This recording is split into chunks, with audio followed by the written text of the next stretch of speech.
Project Management Insights, providing project managers with professional development in the interpersonal skills areas of leadership, team building, and communication. Hi everyone. Well, I think this week what I needed was a scheduler in my life, and of course I haven't had one. Welcome to this episode of Project Management Insights, and today I want to talk to you about the roles on a project. It's been interesting for me in my journey as a project manager because I've started off in the role of all of the things that need to happen on a project, or the undertaking all of the roles that need to happen on the project myself. So when I started, I was the project manager, I was the scheduler, I was the business analyst, I was the project coordinator. I fulfilled that role of being each and every one of those things on the project. And on bigger projects, of course, it becomes very obvious that you need a team of people around you, that you as the project manager can't fulfill all of these roles yourself. And so let's talk about those roles and what those people are responsible for doing. So on a project, especially a large project, you might have a project coordinator. Now, your project coordinator is like your right-hand man or right-hand woman. This person is going to fulfill the role of being an administrative assistant to you on the project. They would normally do things like support you with sending out communications and emails. They would support you with drafting up minutes from a meeting. They would take the minutes in any project meeting that you had and then write them up and send them out to the relevant participants. They would support you or could support you with your project reporting. So you might gather the information from the stream leads, or you might ask them to request the information from your stream leads as to progress, and then they would support you in pulling together the reporting pack to go to your project control board meetings. They're like your administrative assistant. Don't treat them like your administrative assistant, though, because generally what I've found is that project coordinators have their own set of specific skills that are valuable when it comes to supporting me in my project. So there might be people that are very good at data entry. There might be someone that's very good at putting together Excel or doing Excel data work. So find out what's good skills or what the best strong skills are that your project coordinator has, and utilize those skills on your project. You'll find that you'll get some extra and different work done by utilizing them in the best way. They're a person that can follow up for you, which is a value when you are struck for time. So use them in the best possible way on your project.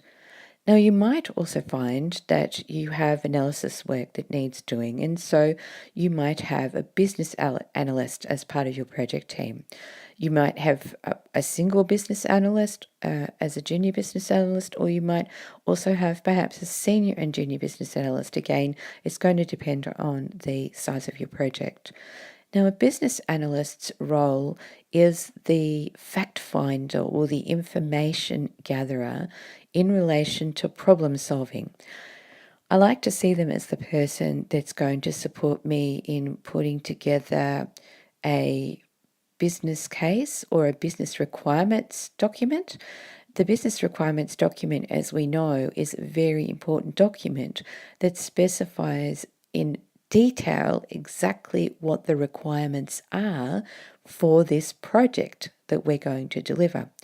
And it's their job to go and understand the nitty-gritty of the systems that are involved, the people that are involved, the processes that are involved, the gaps that exist, where the problem is at the moment, what the change looks like. So they will have, again, an understanding of the as is, what things look like now, versus the to be, so what you want it to look like in the future.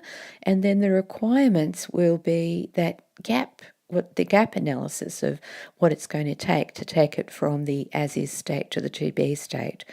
And a very skilled business analyst will understand the questions to ask. They will understand how to put together a very detailed and succinct requirements document that will help you and that you will be able to provide to your stream leads to gather very specific and detailed financials for your business case.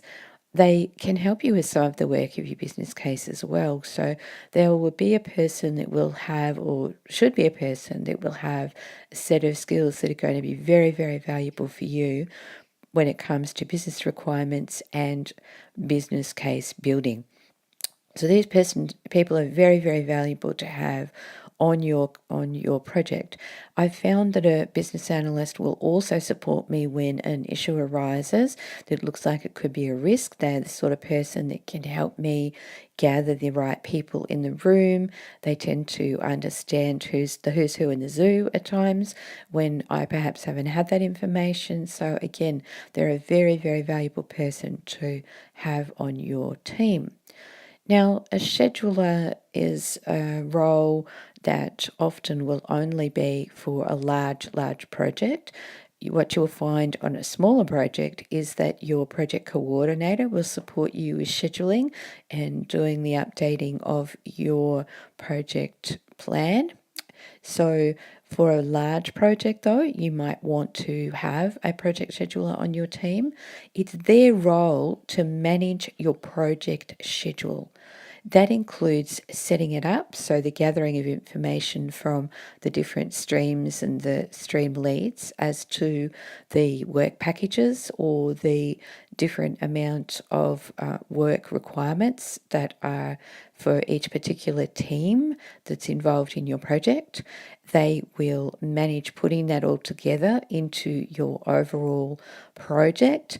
They will then follow up with each of the project streams and the project teams themselves that make the broader part of your bigger project team overall to understand where they're at, where their issues are, whether they're tracking on time, whether they're behind, and they will be able to feed this into the master project schedule and be able to report back for you on project progress.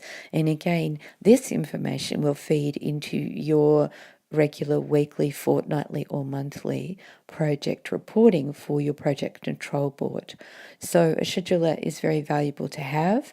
As I said, if you don't have a specific scheduler role, then use your project coordinator. It's part of their task and their role to support you in gathering this information.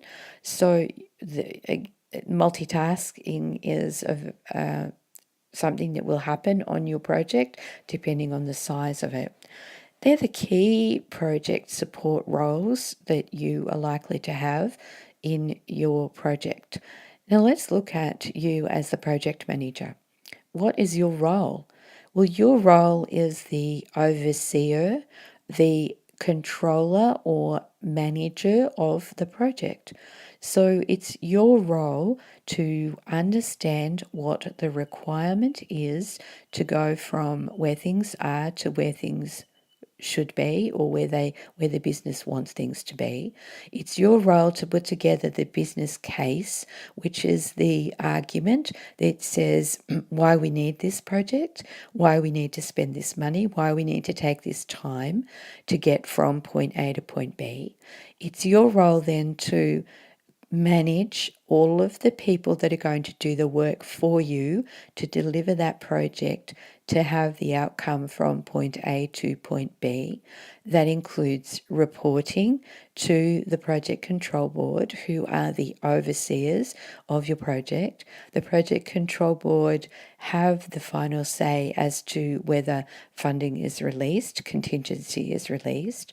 They're the people who are going to support the funding call in the initial phase of project startup.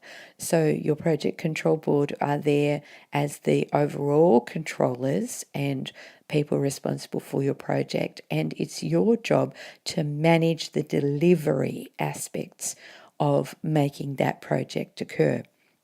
So just remember that, because sometimes we tend to think that it's our role as the project manager to say yay or nay in regards to funding being approved and being used, when in fact it's not. That responsibility lies with your project control board.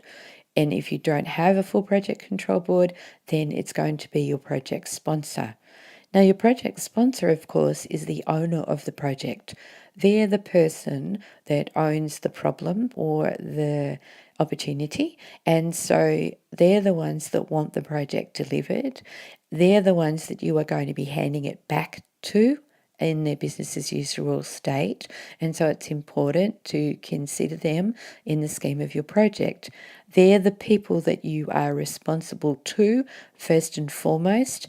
And secondly, then you're responsible to your project control board, because as I mentioned earlier, your project control board are the people who have the say about funding and resourcing on your project.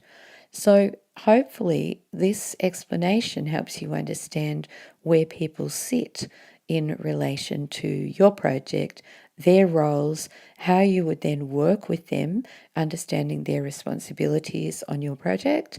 And if you remember this and work to these specifics, then you'll find that your project will flow much easier, understanding who's doing what, who has the right of say over what, and leave that and let those people do their business and have responsibility for what they do, and it will then make your job easier overall. Okay, let's get on to managing these projects and delivering successful projects.